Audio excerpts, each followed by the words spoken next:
Okay. Okay. Okay. Thank you for being here today. You're welcome.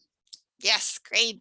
So what I want to talk about today is mindfulness is become a really important topic in veterinary medicine because we have like a super high burnout rate in veterinarians right now. A lot of the young graduates don't start practicing, or they don't actually last more than like 5 years. And I believe the situation in medicine is similar right now, especially after the years of COVID. There is a lot of nurses that have quit, a lot of doctors that have quit, and the hospitals have trouble finding new people to work. And so I'm very excited to talk to Dr. Jenny Hoose. She's a veterinarian, and she's not one of those who feels completely overwhelmed. And I think it's really important for people to hear these experiences as well, because she has found ways of mitigating stress.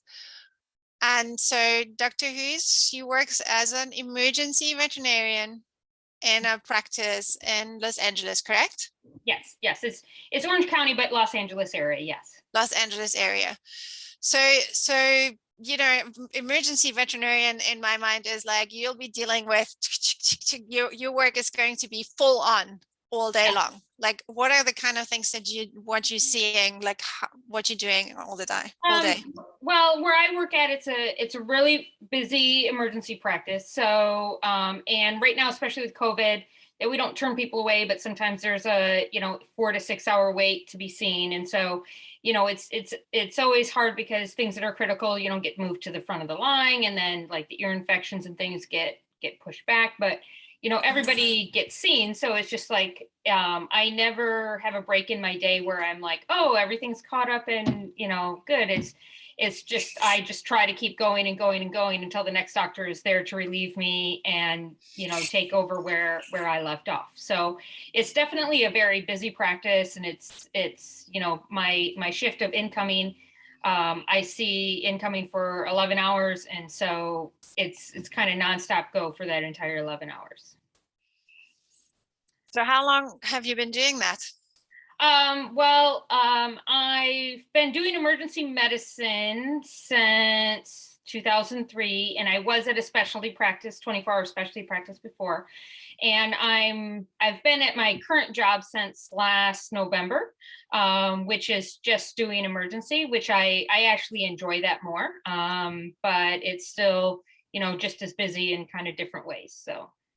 Right. So you would just love to stay in that line of medicine?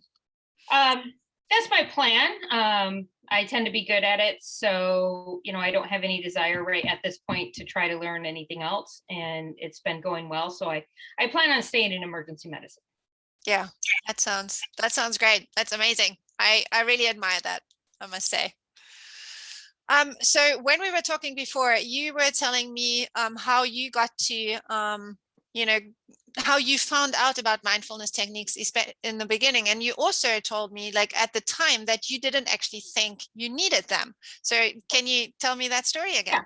So what happened with me is I thought that, I didn't need any of that. And a friend of mine invited me to go to a CE with her. It was the Women's Veterinary Summit in Las Vegas, which is very good.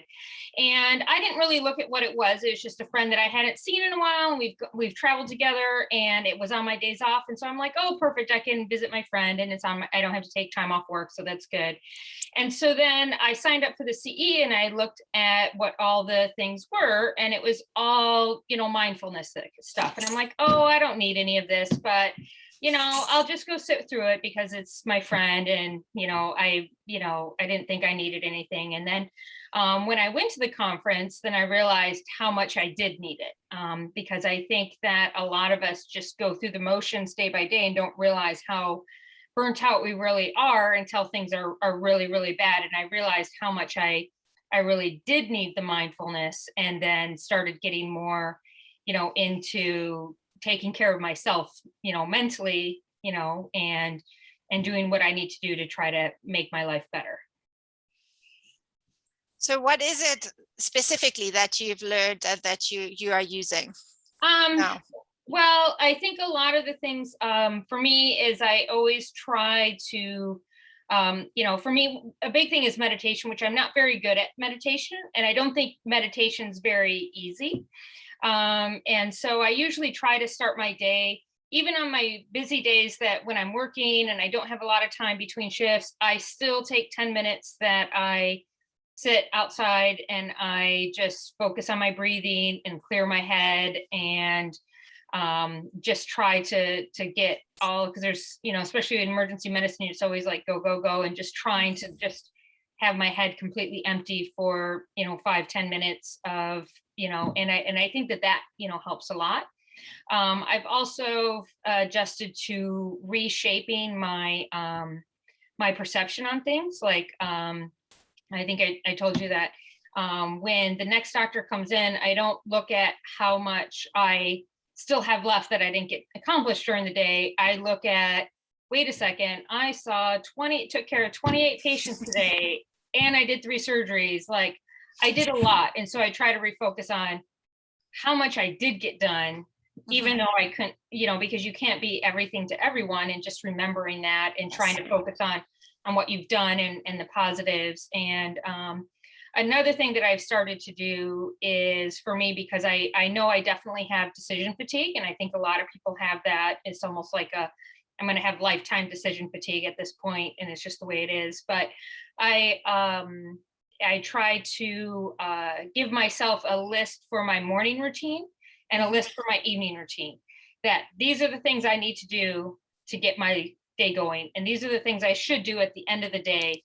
And sometimes I'll add things in, like, reflecting on what I did today and reflecting, setting my intention for tomorrow. But by having it as a list that I just like check it off, like I do this, I do this, I do this, I think it makes it a lot easier for me to get my day started, and then also just in winding down at the end of the day as well. Right. Yes, totally. So this is the first time I'm hearing the term decision fatigue. So I assume it's like just not knowing or finding it hard to just do the next step when you don't have to, because like while you're at work you just have to. Is that what it means? Yeah, for me, it's like at work, I always have to make decisions and I always have to keep going. So then when I'm not at work, my brain just doesn't want to make any decision. Like, I don't care where we go to eat. I just want food to show up in front of me. I don't want, and when I'm off, it's like my brain just wants to turn off and doesn't want to do anything. And so I've accepted that, and I try to go with it, because at work, I have to make all the decisions and have to just keep going. Right. And like one of the things that jumps into my mind about the reframing at that point is like, you could beat yourself up about it and go like, oh, I should be able to make these decisions. Or you can go like, you know what, I'll make so many decisions every day at work, and I don't actually have to, and that's okay.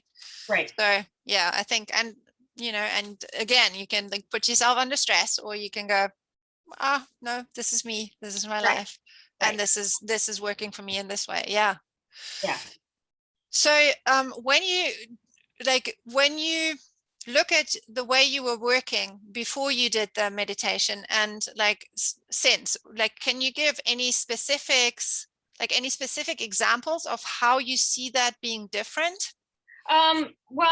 A big thing is that I used to have a lot more anxiety going to work, and like even getting into going to work. And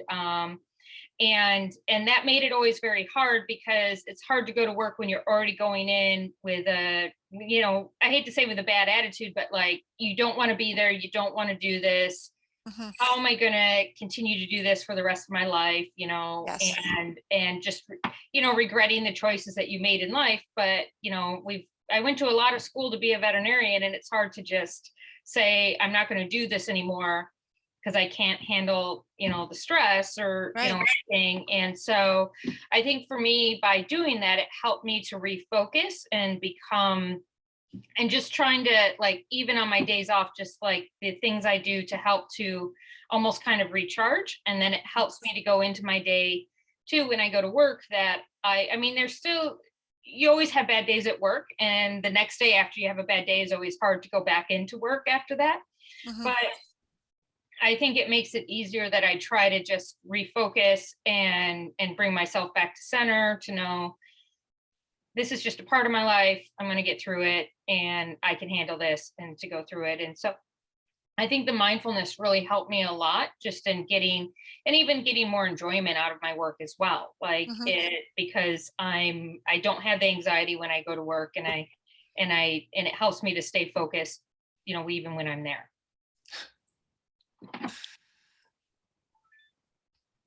Yeah. I've just have the flies in my face. So I'm like, I just had a question and now it's gone with the fly. Yeah. So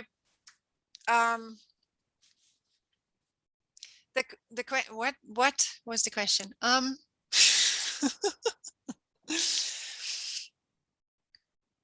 Well, I can also say too that with, even for the mindfulness, is that I think it's kind of a roller coaster, that I think I do better for a while, and then I hit a snag where I'm not doing better for a while, and then I kind of reevaluate, what things can I do different, what things can I change, what's working for me, what's not working for me, and then Mhm. and then changing that too. So I think, the things I did a year ago, I don't even remember what it was, but I know it wasn't the same thing I do now. And a Right, year from right, now I might be doing something completely different, but it's what is working for me right now. right. And so now I remember, thank you. I thank you very much. I also remember now what I was wanting to ask. And for me, I'm just wondering if it's for you similar. Is like part of doing this mindfulness, this meditation, is getting to know what I'm thinking is one of the parts. So like it's getting to know me, and then from that point, it's starting to be able to make those choices of how can I do things different, how can I reframe something. And Mhm. then also like what you said, to know that like getting into having a bad day doesn't translate into this is now how it's always going to be, Right. but really knowing on a deep level, not just intellectually but on a deeper level, that this is a moment and it's going to pass and it's going to be better again. Right. So I think that for me was one of the big takeaways, like when I started this, is being able to, because we tend to just take that whole life in front of us with the stress and carry it into work that day. Right. and Right. think that this is what it's going to be now from now on to forever, and that makes it really really hard. Yeah. Yeah, yeah. So the mindfulness that you're doing, do you find it's something that you could do once and then leave it, or do you find you have to do it ongoing? I think it's definitely an ongoing thing, because I think I even still, some days I do better than others, and even my meditation and things like that. And one of the things that helped me is I had a therapist that referred me to the book Full Catastrophe Living, because at the time that's kind of where I was at. Full catastrophe living was where I was at. But I've made a lot of things better just by, like, the new job that I have is better, even though it's still long hours. We do that to ourselves in veterinary medicine, but it's Mhm. time and things like that which make it better. And I Yeah. think even for me, like rereading that book, I don't read it as just read it straight through. Is like I read a little bit and I try to focus on, okay, this time I'm going to focus on, when I eat, I'm going to really think about what I'm eating and be in the, and be mindful and be in that moment. But it's like you can't do that all the time. Yes. It takes too much effort to do it all the time. So I try to do a little bit at a time, and sometimes it's even as I'm going through the book again, like where it's at, and trying to focus on that. And for me, that's easier. Right, right. Okay. So yes, so it's an ongoing practice, but it's not necessarily the same thing every day. No, um I don't think. Yeah, and I mean, I try to make it as routine as possible, but mm, sometimes you can't stick with that, right. because life gets in the way, and like even this morning, a friend of mine wanted to go for a hike and for a walk, and it was going to be getting up earlier than what I normally do, and so I couldn't have my normal routine. But that's okay. Like I can change, because I can, getting the walk with my friend is more important than Right. making sure I start my day with meditation, and I can come home and then do my meditation then, Yeah, right. Totally. And you know what? That was exactly my experience when I started my meditation just after my twins were born. And there was like, it was always, something was always coming into the way. And so honestly, for 3 years, I struggled with developing a practice because they said you have to do it in the morning and it just wasn't happening. Right. And then once I've gave myself that leeway of like, no, it'll just happen sometime in the day. And then those times would just open up. And, if it's like at lunch for half an hour or for 10 minutes and so then in that way I could establish a practice for myself. Yeah. So what's your favorite part of mindfulness and like getting to know yourself like that? I think for me is when I can actually quiet my brain and, and have that calming. I think that's the best, which I say that like it's easy, but it's really, at least for me, it's not easy. But when I can actually do that, I just feel a lot better after doing that. Right. Do you have the feeling that in that moment you can see like when you open your eyes after that, like the world's out of a sudden much more colorful? Do you see that? Yeah. Right. And you're much more in the moment as to where you're at and everything too. Exactly. It's like that's actually, I love that too. It's just that coming out of that calm and just out of a sudden the world looks great and it's really recharging. Yeah. So do you have any advice that you would give to other veterinarians, vet techs, other healthcare professionals? I think that even if you tried something and it didn't work for you, you should try something else, because I think there's multiple places to get the information. And I think that just going to different mindfulness seminars, because I've gone to some that I didn't think were helpful, and I've gone to some that I thought were super helpful. And I think each person is different as to how they present it. And sometimes you just need to hear it in a different way for it to click and make sense to you. But I think that just about everybody can benefit from doing something to help to calm them with their days. Yeah, no, I totally agree. And I've got the same experience. Like some people you just go like, oh yeah, whatever. And then others it's like, oh, and the nice thing is it's almost like you hear it and you've already known it, but you just hear it on a deeper level and it just, it feels really nice. Yeah, totally.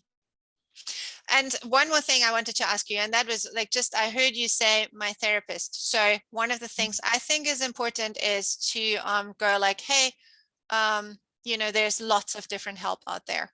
And it's like, it could be the mindfulness classes, it could be finding a therapist, could be finding a mentor, and that can be in the medical profession or out, doesn't matter, but just have somebody who's there with you to hold your hand and guide you through. And because we're in community as humans, and a lot of the help is coming from outside of us, even though I think as veterinarians and doctors, we tend to need to do it all ourselves, because somehow if we're asking for help, it means we failed. And I think it's really important to be able to ask for help. Yeah. Well, I really appreciate your perspective and thank you for sharing it today with us. And yes, I'm totally hoping that this will help. Just hearing what you've got to share will help others and inspire them to actually go out there and look for help, look for different practices, because hey, you can be more relaxed at work, even if it's in a stressful environment. And if you're feeling okay, you might still be able to feel better if you start taking on something and looking after yourself, whatever it is that works for you. I think it helps for when those stressful days come, that you already have the patterns in place. Exactly. That is one of the things that my teacher says, is like, this work is preventative medicine. Yeah. Absolutely. Yes. Yeah. Okay. Thank you so much. All right. Thank you. All right. Bye. Bye.